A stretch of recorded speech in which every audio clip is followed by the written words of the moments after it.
Datasheet থেকে blank সেলগুলো কিভাবে ডিলিট করবেন তাই ভাবছেন?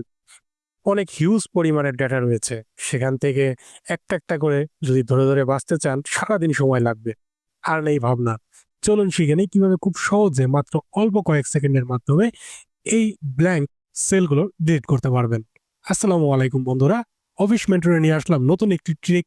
চলুন দেখি ট্রিকটি কি। প্রথমে কন্ট্রোল এ দিয়ে সম্পূর্ণ ডেটাগুলো সিলেক্ট করে নেবেন। এরপর কন্ট্রোল+জি প্রেস করলে নতুন একটি পপ আপ অপশন চলে আসবে, সেটা হচ্ছে গো টু অপশন।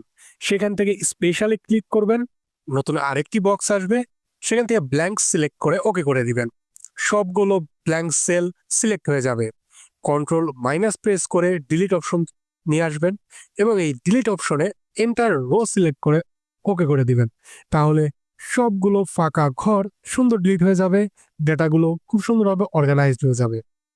বলে রাখা ভালো, এই ট্রিকটি কাজ করবে শুধুমাত্র যদি ব্ল্যাঙ্ক সেলগুলো প্যারালালি থাকে, একসাথে থাকে, তাহলেই। তো বন্ধুরা, ট্রিকটি যদি ভালো লাগে অবশ্যই আমাদের ইউটিউব চ্যানেলটি সাবস্ক্রাইব করবেন। ইনস্টাগ্রাম, ফেসবুক এবং টিকটকে follow must.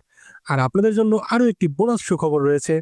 Office mentor Microsoft অফিসের বেসিক টু অ্যাডভান্স কোর্স নিয়ে এসেছে মাত্র 500 টাকায়।